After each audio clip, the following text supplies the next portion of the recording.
Voilà, donc nous bénissons le Seigneur et nous allons donc débuter ce message intitulé « Quand la lumière condamne ». On va lire un passage dans 2 Samuel, chapitre 22, 2 Samuel, chapitre 22, et nous allons lire particulièrement à partir du verset 29. 2 Samuel, chapitre 22, verset 29. C'est David, donc, qui a adressé à l'Éternel les paroles de ce psaume, ce cantique, lorsque l'Éternel l'eut délivré de la main de tous ses ennemis, et particulièrement de la main de son pire ennemi, son archi-ennemi, qui était le roi Saül. Et voilà, au verset 29, il va dire « Oui, oui », donc il affirme « Oui, tu es ma lumière, ô Éternel. Tu es ma lumière, ô Éternel. L'Éternel éclaire mes ténèbres. Avec toi, je me précipite sur une troupe en armes. Avec mon Dieu, je franchis une muraille. Les voies de Dieu sont parfaites. La parole de l'Éternel est éprouvée. Il est un bouclier pour tous ceux qui se confient en lui. Amen. Seigneur, merci. Merci pour la parole préservée, pour la Bible, pour la Sainte Bible. Nous te bénissons, Seigneur, pour le message que nous allons entendre. Aide-nous à le recevoir, non pas comme venant de la bouche d'un homme, mais venant véritablement comme de toi. Seigneur, ce n'est pas ma parole, c'est la tienne. Cette parole est puissante, cette parole est pénétrante, cette parole est aiguisée. Aide-nous, s'il te plaît, Seigneur, à nous incliner devant cette parole et que nous puissions la faire reine dans nos cœurs, dans nos âmes, dans nos vies, dans l'Église, dans nos familles. Dans le nom puissant de Christ Jésus, Amen et Amen. Et tout le peuple dit Amen. On peut s'asseoir, frères et sœurs. Alléluia. David a fait une déclaration merveilleuse et il a déclaré que Dieu était sa lumière. Une lumière est très importante parce que ça éclaire.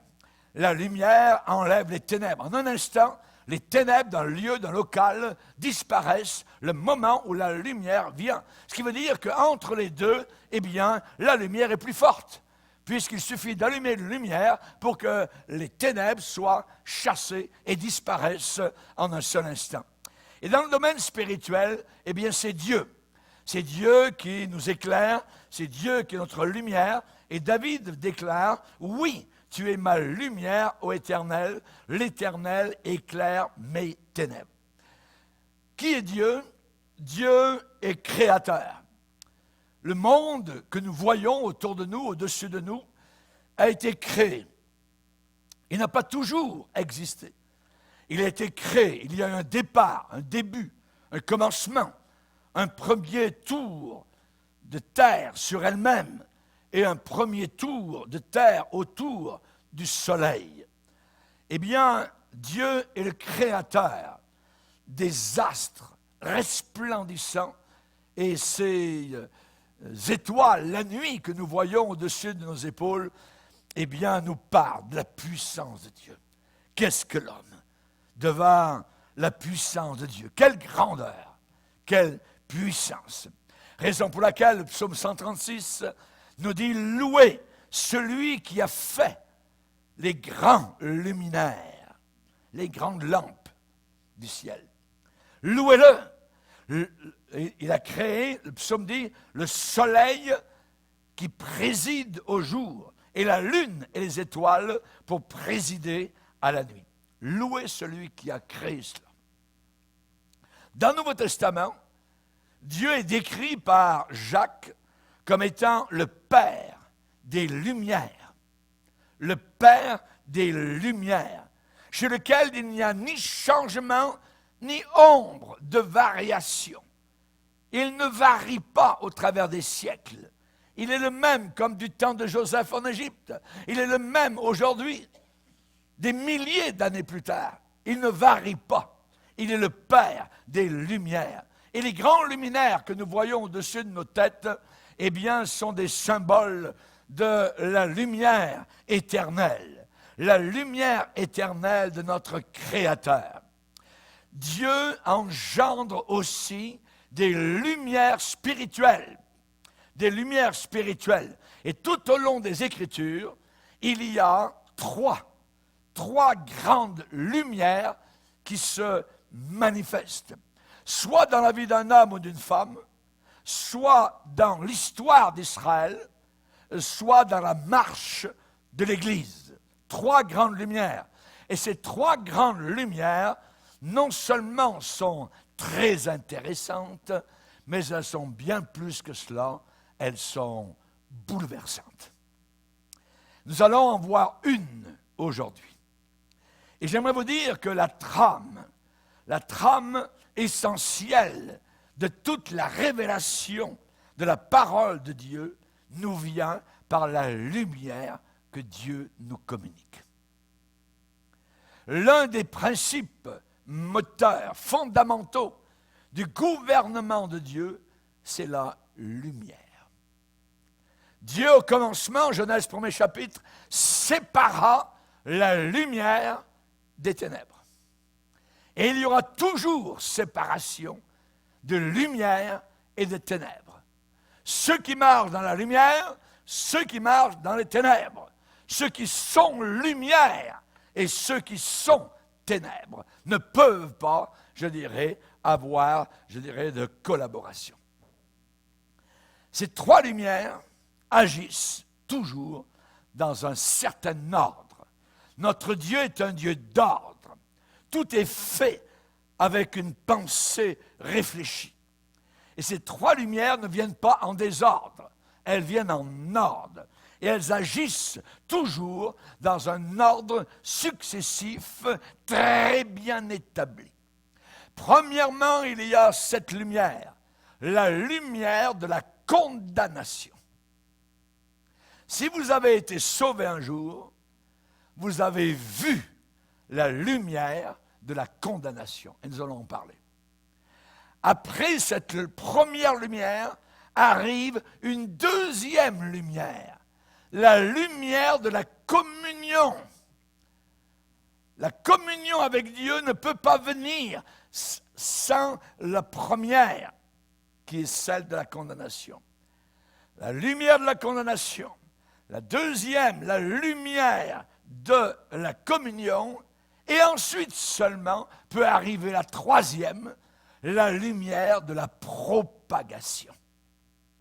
Vous ne pouvez pas propager l'Évangile si premièrement vous n'avez pas passé par la première lumière, la lumière de la condamnation. Nous allons voir cela. La lumière de la condamnation. Rappelez-vous, Saul de Tarse, religieux, croyant en Dieu, même priant Dieu, mais étant fils du diable, tuant, répandant du sang, jusqu'au jour où la lumière de la condamnation est venue sur lui aux abords de Damas. Tout à coup, une lumière venant du ciel se projeta sur lui. Qui es-tu, Seigneur? Je suis Jésus que tu persécutes. Il te serait bien dur de regimber contre les aiguillons. Cette lumière qu'il a vue l'a condamné dans son chemin de perdition. C'est la première lumière. Quand il y a conversion à Jésus-Christ, la lumière dévoile le cœur du pécheur. La personne est amenée, attirée à se reconnaître telle qu'elle est aux yeux d'un Dieu 3 fois saint. C'est le mea culpa. J'ai péché. C'est plus les autres, c'est plus le gouvernement, c'est plus un tel, c'est plus la parenté, c'est plus l'école, c'est plus l'université, c'est plus l'autre, la faute à l'autre. Non, non, non, c'est plus mon épouse, c'est moi. J'ai péché. La lumière vient pour être convertie. La personne se reconnaît telle qu'elle est. Et tant que vous ne vous reconnaissez pas tel que vous êtes, vous n'êtes pas sauvé. Vous ne pouvez pas être sauvé. On a besoin de la lumière de la condamnation. Quand j'ai vu la lumière de la condamnation, j'ai été sauvé. À l'arrière, ce bateau de la marine de guerre dans le Pacifique Sud, à l'extérieur de la Nouvelle-Calédonie. Chers amis, quand il y a conversion, c'est une révélation formidable. Le pécheur est transformé et devient lumière. Quand Isaïe le prophète a vu cette lumière, il a dit « Malheur à moi! Je suis un homme dont les lèvres sont impures. » En voyant la lumière de Dieu, il a vu son impureté, sa saleté. Il a dit « Je suis perdu. » Lorsque l'apôtre Paul va parler aux chrétiens de la ville de Colosse, il va leur expliquer ce qui leur est arrivé. Il leur a dit, dites merci au Seigneur qui vous a rendu capable d'avoir part à l'héritage des saints dans la lumière, qui nous a délivrés de la puissance des ténèbres et nous a transportés dans le royaume du Fils de son amour. Alléluia, alléluia. Quand il y a conversion, il y a premièrement la lumière de la condamnation. Cette lumière me révèle tel que je suis. Je suis cerné, je suis fini, je suis en bout de ligne et je dois m'incliner devant le Seigneur en me prosternant, en disant comme le fils prodigue l'a dit à son père, j'ai péché. J'ai péché. Tous les gens qui seront au ciel ont dit ce mot. J'ai péché, un jour ou l'autre. Se sont reconnus, parce que la lumière de la condamnation est venue sur eux. Il y avait une femme un jour qui est venue à une réunion et elle était très attentive au message qui était prêché, message de l'Évangile. Et visiblement, cette dame était touchée, vraiment. Et la semaine suivante, elle est revenue avec un homme. Et le pasteur a pensé que c'était son mari. Mais les semaines suivantes, la même dame est revenue de façon continuelle, assidue, mais toute seule. Le pasteur, à la fin de la réunion, la salue et lui dit « Votre mari n'est pas intéressé à l'Évangile, il ne veut plus venir ?» L'homme qui est venu, monsieur le pasteur, n'était pas mon mari. C'était pas mon mari et c'était, je dois vous l'avouer, mon amant. Je suis venu la première fois pour prier Dieu et lui demander de faciliter, que Dieu facilite la rupture avec mon mari. Je voulais que les choses se déroulent le mieux possible, mais en vous écoutant, en écoutant l'Évangile, j'ai compris ma culpabilité devant Dieu. Et ce que j'ai fait, j'ai rompu avec mon amant. Donc, elle a mis fin à sa relation adultère. Elle n'a pas quitté son mari, mais elle s'est convertie à Jésus-Christ. Que s'était-il donc passé dans son cœur, alors qu'elle écoutait le message de l'Évangile, très attentivement? Eh bien, il y a eu dans son cœur une action profonde et puissante de la lumière de la condamnation. Elle s'est sentie visée. Et si un jour ou l'autre, vous vous sentez visé plus particulièrement par la parole qui est prêchée, remerciez le Seigneur. parce que le Saint-Esprit est en train de toucher un point sensible. La Samaritaine qui a rencontré Jésus a voulu dévier la conversation parce que Jésus lui disait des choses assez intimes. Tu as eu plusieurs maris dans ta vie, mais l'homme avec lequel tu vis n'est pas ton mari. C'est senti, la lumière de la condamnation est venue sur elle. Elle a voulu parler de religion. Oui, c'est quoi la bonne religion? Est-ce qu'il faut l'adorer là-bas? Les Juifs disent que c'est à tel endroit. Non, non, non. C'est toi. La lumière vient. La lumière condamne. C'est la première lumière. Lydie, la première Européenne qui a été sauvée, lorsque Paul a prêché, la lumière de la condamnation est venue sur elle. Elle a ouvert son cœur au Seigneur. Non seulement son cœur, elle a ouvert sa maison aux serviteurs de Dieu pour qu'ils puissent, à partir de là, donc, annoncer l'Évangile. Merci Seigneur. L'apôtre Paul a rencontré des gouverneurs qui avaient le pouvoir romain entre leurs mains, pouvoir de mort. Les hommes et les femmes étaient comme des mouches sous leurs doigts. Ils pouvaient en faire ce qu'ils voulaient. Mais voilà qu'un gouverneur entend l'Évangile de la part d'un petit prédicateur appelé Saul de Tarse, Paul. Et à la fin de l'entrevue, il est dit que le grand gouverneur puissant était effrayé. Ah, ok, tu peux retourner dans ta cellule, on en reparlera une autre fois quand je trouverai l'occasion. Effrayé! Parce que la lumière de la condamnation venait de l'envelopper, de l'enrober, de le draper. Effrayé. Un autre gouverneur appelé Agrippa va entendre l'apôtre Paul. Et cet homme est en train de se gratter le menton. Tu vas bientôt me persuader de devenir chrétien. La lumière de la condamnation vient sur Agrippa. Mais il n'a rien fait.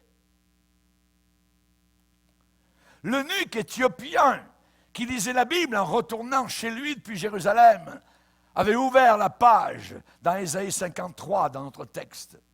Il a été emmené à la boucherie comme une brebis muette devant ceux qui l'attendent. Qui a cru qu'il était retranché de la terre des vivants?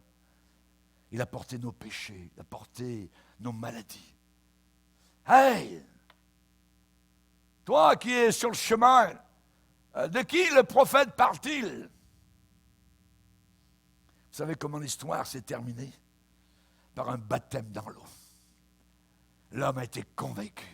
L'homme se sentant condamné à accepter Christ dans son cœur a été sauvé. Alléluia. Hérode, le voyez-vous au-dessus de la colline avec son bel étalon noir, avec un reflet tellement il a été brossé, lavé. Et dans son char, Hérode est debout. Et là-bas, en bas, il y a un prédicateur au bord du Jourdain. Et il parle fort, et il prêche. Il semble une flamme de feu. On retourne. Hérode, retournant chez lui, la Bible dit qu'il était souvent perplexe. Perplexe. Qu'est-ce que ça veut dire? Après avoir entendu Jean-Baptiste, après avoir entendu l'Évangile, quand Jean-Baptiste disait « Qui vous a appris à fuir la colère à venir? »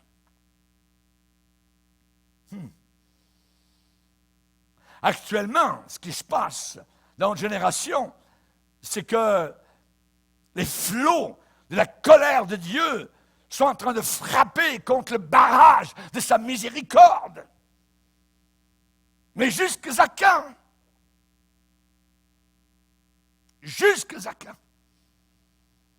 Hérode était perplexe. Qui vous a appris à fuir la colère à venir? Oui, il a dit, Portez donc du fruit digne de la repentance et ne prétendez pas dire à vous-même, nous avons Abraham pour père. Hérode est perplexe, il est embarrassé, il est ennuyé par ces paroles qu'il entend. Il est inquiet, il a un souci dans son cœur, mais il est irrésolu, il est indécis.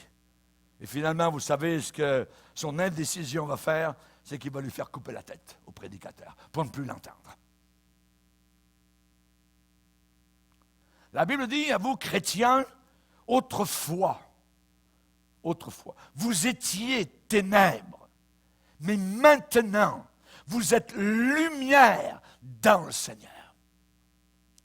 Vous êtes lumière dans le Seigneur. Les Thessaloniciens étaient convertis depuis peu. Et Paul leur a écrit une belle lettre, la première. Il a dit, vous frères, vous n'êtes pas dans les ténèbres, mais vous êtes tous enfants de la lumière, enfants du jour. Nous ne sommes point de la nuit, ni des ténèbres. Job 12 dit que Dieu met à découvert ce qui est caché dans les ténèbres. Il produit à la lumière l'ombre de la mort. Les gens autour de nous savent que Dieu est le Père des Lumières. Ils savent, il y a des choses qu'ils savent. Ça ne veut pas dire qu'ils obéissent. Mais ils cachent. Ils cachent leur soirée. Ils cachent les emails qu'il faut vite enlever. Ils cachent leurs magazines. Ils cachent leurs photos impures, leurs drogues. Les cachent, les petits sacs en plastique. Et ils se cachent eux-mêmes, comme Ève et Adam, en train de se cacher, déjà dès le début, dans Genèse chapitre 3. Lorsque Dieu les appelle, comme à l'habitude, il est dit, l'homme et sa femme se cachèrent. Première fois dans toute la Bible où on a le verbe cacher, se cacher.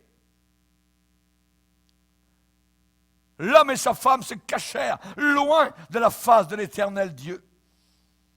L'homme se cache loin de Dieu. Il a peur de Dieu. Vous l'avez vu, quand vous témoignez, l'homme à qui vous avez parlé, ou la femme, tout de suite il y a une instabilité. On peut parler d'autre chose. Ils sentent... ils cachent. Jonas aussi a voulu se cacher. Même au fond d'un bateau. Dieu l'a vu. Et finalement, il atterrit au fond de la mer. Et Dieu l'a vu. Et finalement, au fond d'un grand poisson, dans l'estomac tout verdâtre. Dieu voit tout ce qui se passe sur la planète. Ananias et Saphira ont voulu passer devant les autres pour être des gens très spirituels. Finalement, ils ont fini morts dans l'assemblée, dans l'église, à 3 heures d'intervalle. Le service funéraire a eu lieu.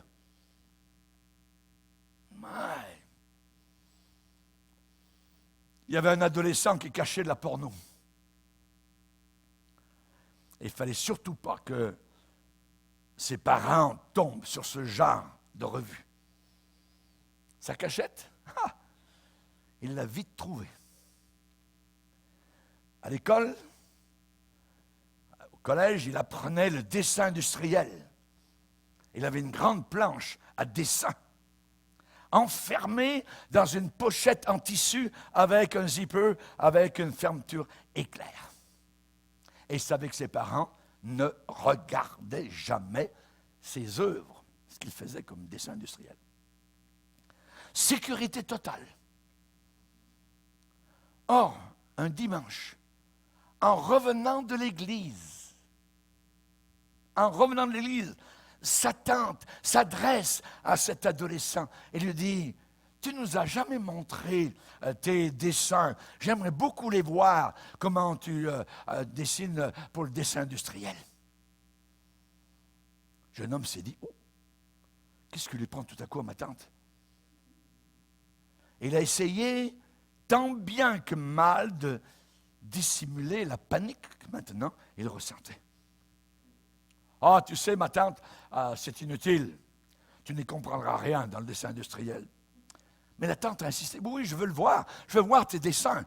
Tout d'un coup, la tante a insisté. Aujourd'hui, ce même jeune homme bénit sa tante. Mais ce jour-là, pas. Non, non, non.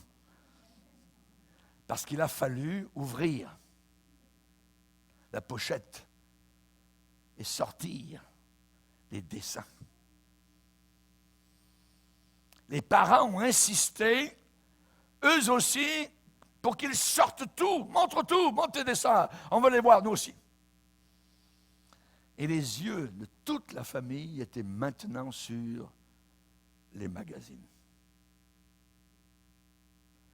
Et le jeune homme, dans quel état? L'ombre de la mort venait d'être mise en lumière par Dieu. Et ce jeune homme n'a jamais oublié la cuisante leçon de ce dimanche-là en revenant de la réunion. Akan a voulu cacher un beau manteau de Babylone. Et il a emmené sa famille à la mort. Rappelez-vous. Géasi a voulu cacher les lingots d'or chez lui. Et il a perdu son ministère. La lèpre est tombée sur lui. Béni soit Dieu qui apporte la lumière. Rien de caché qui ne doit être découvert. Un jour, le Seigneur a parlé à un homme qui était des centaines de kilomètres de Jérusalem. Il s'appelait Ézéchiel. Et le Seigneur l'a pris par les cheveux à Babylone. Et il l'a emmené à Jérusalem, dans le temple. Et ensuite, il lui a dit, regarde Ézéchiel, ce qu'ils sont en train de faire, ces gens religieux. Regarde leurs œuvres qu'ils cachent. Et il lui a donné un commandement. Il lui a dit, perce la muraille. Parce que ces gens-là voulaient très bien cacher leurs œuvres mauvaises. Ézéchiel dit, je perçais la muraille, et voici, il y avait une porte. Et il me dit, entre et regarde les méchantes abominations qu'ils commettent ici. J'entrais, je regardais, et voici, il y avait toutes sortes de figures de reptiles et de bêtes abominables, et toutes les idoles peintes sur la muraille tout autour. Contact avec l'occultisme directement dans la maison de Dieu, sur les murs, toutes les œuvres de Satan. Regarde ce qu'ils font dans les ténèbres. Vois-tu, fils de l'homme, ce qu'ils font dans les ténèbres, les anciens de la maison d'Israël, chacun dans sa chambre, pleine, remplie d'abominations. Dieu voit et perce toutes les cachettes des hommes. Rien de caché qui ne doive être découvert. David a dit, Seigneur, où irai-je? Où irai-je loin de ta face? Il dit, si je dis au moins les ténèbres vont me cacher, vont me couvrir, alors la nuit devient lumière autour de moi. Et même les ténèbres ne sont pas obscures pour toi. La nuit brille comme le jour, et les ténèbres brillent comme la lumière. Il y avait un homme un jour qui était arrivé dans une église pour la première fois. Et la prédication du pasteur s'en tenait fidèlement au message qu'il avait préparé, comme aujourd'hui je suis en train de le faire. Puis subitement, le pasteur s'est surpris lui-même à quitter son texte, à parler d'autres choses totalement différentes. Il s'est étonné, mais il disait des choses étranges, sans aucun rapport avec le cours normal du message qu'il avait préparé. Il s'est dit, tout en continuant donc à prêcher, il s'est dit, mais qu'est-ce qui t'arrive? Qu'est-ce que tu es en train de raconter? Et le pasteur a déclaré, ce soir, vous êtes venus écouter la parole de Dieu, mais il y a quelques jours, vous avez consulté un sorcier. Lui-même, vous avez consulté un marabout. Il vous a remis une médaille, ce marabout. Un objet de sorcellerie. Et ce soir, alors que vous êtes dans l'église, vous la portez sous votre chemise. Et le pasteur a continué à dénoncer les œuvres des ténèbres. Il a essayé il voyait qu'il s'en allait complètement loin de son message. Il a essayé de retomber sur ses pieds en terminant son message. À la fin de la réunion, un homme s'avance vers le pasteur. C'est la première fois, pasteur, que je viens ici. Cette semaine, je suis allé consulter un marabout. Et il m'a remis une médaille. Et je la porte ce soir autour de mon cou, sous ma chemise. Bouleversé totalement. Quelques jours plus tard, le pasteur est allé chez lui parler plus intimement avec cet homme, lui a exposé la voie du salut en Jésus-Christ. La lumière de la condamnation venait d'éclairer les ténèbres de l'occultisme. La lumière de Dieu est plus forte que tout ce qui peut être ténébreux dans ce monde diabolisé. Lorsque David a eu sa relation avec Bathsheba, adultère, il a fallu un Nathan, un homme de Dieu, pour venir lui pointer sous son nez le péché qu'il accomplissait depuis environ 1 an. Et Nathan a dit à David, tu as agi en secret. Tu as agi en secret. Vous savez, lorsqu'il y a un véritable réveil spirituel, le cœur endormi, attiédi, endurci, rétrograde, amorphe, ce cœur de chrétien est condamné par la lumière de Dieu. Jésus a dit, le Saint-Esprit convaincra de péché. L'œuvre de l'Esprit est de convaincre par la lumière de la condamnation que nous sommes sur un mauvais chemin. Paul, dans sa conversation avec Agrippa lui dit, tu vas bientôt me convaincre. Ce n'est pas Paul, c'était le Saint-Esprit qui est en train de convaincre Agrippa. Jésus avait dit, le Saint-Esprit viendra et il convaincra le monde de péché, de justice et du jugement. C'est le Saint-Esprit. Le Saint-Esprit commence toujours par une œuvre de persuasion. Il y a beaucoup de gens dans les églises qui ne sont même pas sauvés parce qu'ils n'ont jamais eu sur eux la lumière de la condamnation. Ils ne sont pas sauvés. C'est des gens religieux. Des gens religieux. L'œuvre de persuasion, l'œuvre de conviction est une œuvre de condamnation. Et seul le Saint-Esprit et la parole de Dieu peut accomplir cette œuvre miraculeuse. L'homme qui est en enfer aujourd'hui, rappelez-vous, Jésus en a parlé de cet homme, Luc 16. Il savait que sur la terre, il avait de la famille, il avait des frères, et il s'en allait vers lui en enfer. Il a demandé que quelqu'un aille vers eux sur la terre pour leur parler, pour qu'ils n'aillent pas vers lui, là où il se trouvait en enfer.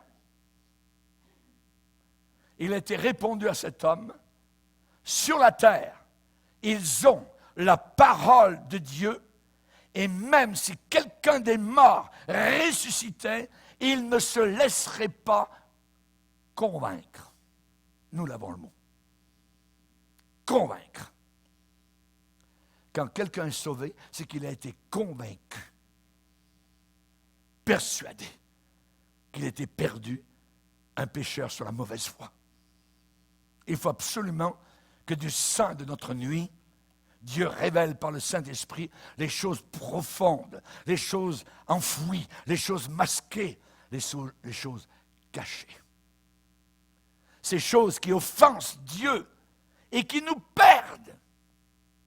Quand nous sommes dans l'ombre de la mort, c'est que l'ombre de la mort, la mort n'est pas loin. Son ombre est juste là. Et dans son amour, dans sa miséricorde, Dieu va faire ressortir par la lumière l'ombre de la mort qui nous conduit tout droit vers la perdition. Le peuple assis dans les ténèbres a vu une grande lumière. Ceux qui étaient assis dans l'ombre de la mort ont vu cette lumière. On parle du salut. Quand Christ est venu, il a dit « Je suis la lumière du monde ». Mais quand il vient, la première chose qu'il fait, c'est la lumière qui nous condamne, qui nous montre que nous sommes des pécheurs, perdus. Si nous le laissons faire, alors nous serons sauvés. Si nous refusons, s'il y a une résistance dans le cœur, la moindre, à ce moment-là, nous sommes en danger. Il y a des gens qui entendent le même évangile, sont bénis, viennent me voir. Pasteur, quel message! Ça fait du bien. Ce n'est pas mon message, c'est le Saint-Esprit qui les a bénis. Et d'autres, au travers du message, se lèvent, claquent la porte et disent « Je ne peux plus le supporter ». C'est arrivé dernièrement.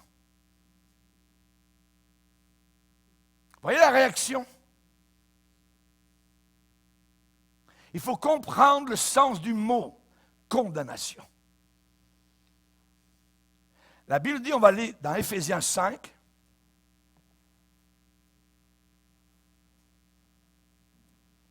Éphésiens 5.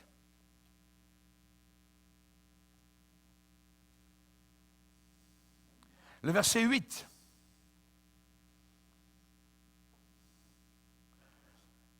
Éphésiens 5, verset 8. « Autrefois, vous étiez ténèbres, maintenant vous êtes lumière dans le Seigneur.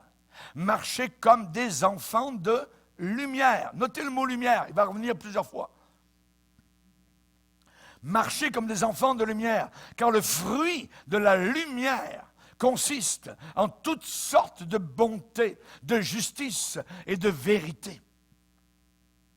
Examinez ce qui est agréable au Seigneur et ne prenez point part. Ça veut dire ne participez pas. Ne prenez point part aux œuvres infructueuses des ténèbres, mais plutôt condamnez-les. Car il est honteux de dire ce qu'ils font en secret. Mais, regardez bien verset 13, tout ce qui est condamné est manifesté, révélé par la lumière.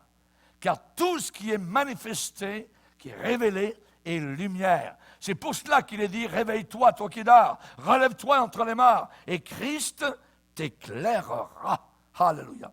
Merci Seigneur. Merci Seigneur. Ce mot, tout ce qui est condamné, en grec, c'est élegko. Élegko. Ça veut dire faire honte. Ça veut dire reprocher, faire des reproches, blâmer. Ou encore, convaincre d'une faute, convaincre d'une erreur, convaincre d'un tort. Et c'est la lumière qui va jouer ce rôle dans la conscience du pécheur. C'est la lumière qui vient et qui dit, tu fais honte à Dieu. C'est pas bien ce que tu fais. C'est l'œuvre du Saint-Esprit. Il nous convainc de pécher. Il ne nous convainc pas de pécher uniquement quand on a été sauvé. Il nous convainc de pécher aussi pendant la marche. Quand Jésus a annoncé la venue du Saint-Esprit, quand il a annoncé l'œuvre du Saint-Esprit, il convaincra. Il convaincra le monde de péché. Convaincre, elegko. Ça veut dire sous l'action puissante du Saint-Esprit, le pécheur se sent blâmé. Et c'est le contraire de ce que l'Église d'aujourd'hui veut faire. L'Église veut accueillir des foules, tout le monde, sans jamais les condamner. Il faut leur faire plaisir. Dites pas les vraies choses. Ne soulevez pas les pierres, parce que les fourmis vont s'en aller. La lumière révèle ce qui est caché. C'est la lumière. Est-ce que nous vivons dans les ténèbres encore? Ou si nous vivons dans la lumière? Sous l'action puissante du Saint-Esprit, le pécheur se sent cerné. Il éprouve de la honte, il est découvert. Il est convaincu de ses péchés. Et il sent le poids de la condamnation de Dieu sur lui. C'est ce qui est arrivé à David. Il a écrit 2 psaumes, psaume 32, psaume 51, où il parle de cela. Il dit, tant que je suis resté dans les ténèbres, tant que j'ai caché mon péché, mes os se consumaient. Je gémissais toute la journée. Nuit et jour, ta main s'apesantissait sur moi. Ma vigueur, ma force physique n'était plus que sécheresse, comme celle de l'été. Mais je t'ai fait connaître mon péché. Je n'ai pas caché mon iniquité. J'ai dit, j'avouerai mes transgressions à l'Éternel. Et tu as effacé la peine de mon péché. Merci Seigneur. Tu as effacé la culpabilité. Si vous combattez aujourd'hui avec une culpabilité dans votre cœur, alors il y a un problème.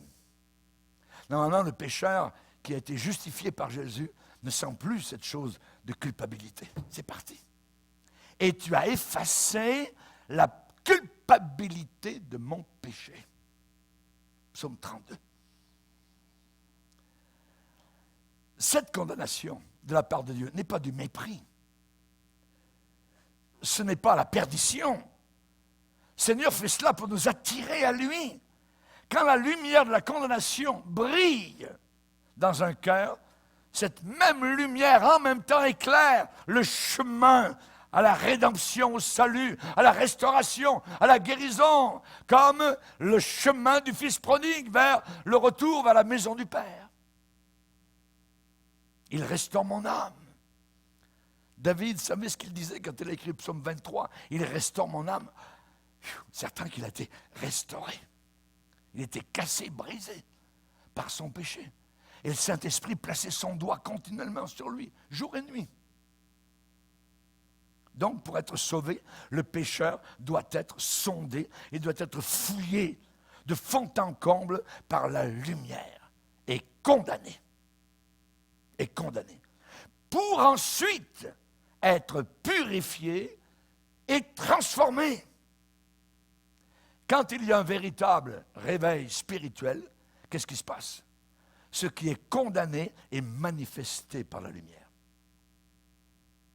Ce qui est condamné est manifesté par la lumière. Pas par le pasteur, par la lumière. La lumière de la parole. La lumière que le Saint-Esprit projette sur la situation. L'action de la lumière, en premier, elle fait une chose. C'est pourquoi, réveille-toi, toi qui dors. Relève-toi d'entre les morts. Les morts autour. Il y a des milliers de chrétiens autour de nous qui sont morts. Ce matin, en Amérique du Nord, il y en a des centaines de milliers qui sont allés dans les églises. Ils sont morts. Parce qu'ils n'ont jamais été confrontés à la lumière de la condamnation. La lumière, c'est pour éclairer. Il y a beaucoup de chrétiens qui sont, comme durant la Deuxième Guerre mondiale, sous occupation. À l'époque, c'était les nazis. Mais maintenant, c'est le péché. Chaque jour, leur vie est envahie à nouveau par les ténèbres. Beaucoup de membres d'église sont tièdes, font des compromis. Il y a des convoitises, il y a de l'impureté, il y a une religiosité extérieure, il y a du doute. Et s'imaginent que la repentance ne les concerne pas. Et pourtant, dans les 7 églises de l'Apocalypse, il y en a 5 qui devaient toutes se repentir. C'est beaucoup. C'est beaucoup. Le désir du Saint-Esprit, c'est les amener par la repentance à un rétablissement spirituel complet. Il restaure mon âme. Moïse a dit, Seigneur, tu mets devant toi nos iniquités et à la lumière de ta face, nos fautes cachées. Pour vivre un réveil spirituel et pour marcher dans la sainteté, le cœur du croyant doit être éclairé par la lumière de la condamnation. Toute transgression doit être avouée, reconnue, confessée au Seigneur. Tout péché doit être abandonné. Abandonné. David, quand il a été délivré de tous ses ennemis, il a dit, Seigneur, oui, tu es ma lumière. Ce n'est pas juste un petit mot religieux, tu es ma lumière. Non. Non. C'est ici. Là. L'Éternel est ma lumière. L'Éternel est ma lumière. Il éclaire toute ma vie.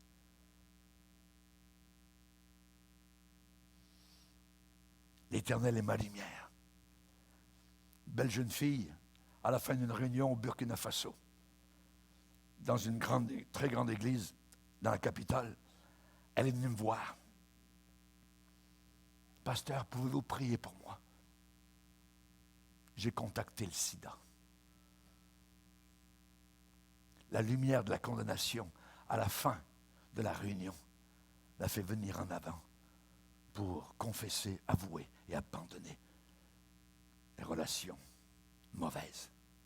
Ce sont les lois qui régissent le gouvernement de Dieu. Quand la lumière de la condamnation est reçue, quand elle est acceptée, alors Dieu engendre une deuxième lumière. La lumière de la communion. Si nous marchons dans la lumière, comme il est lui-même dans la lumière, alors nous sommes mutuellement en commune union. Et le sang de Jésus nous purifie de tout péché. Alléluia. Baissons nos têtes et prions. Jésus. Jésus. Seul nom que mon cœur aime. Je voudrais ne prononcer plus qu'un seul mot, ce nom même. Oh, comme j'aime ce beau nom. Le nom du Sauveur, favorable à toute âme. Et qu'aujourd'hui, plus d'un pécheur de tout son cœur acclame. Merci Seigneur. Pardonne nos péchés. Pardonne ce qui est caché, Seigneur. Nous voulons que la lumière vienne et dévoile toutes choses. Réveille nos cœurs et nos âmes, car tu es tout puissant. Merci Jésus. Amen. Et tout le peuple dit Amen. Levons-nous ensemble devant le Seigneur.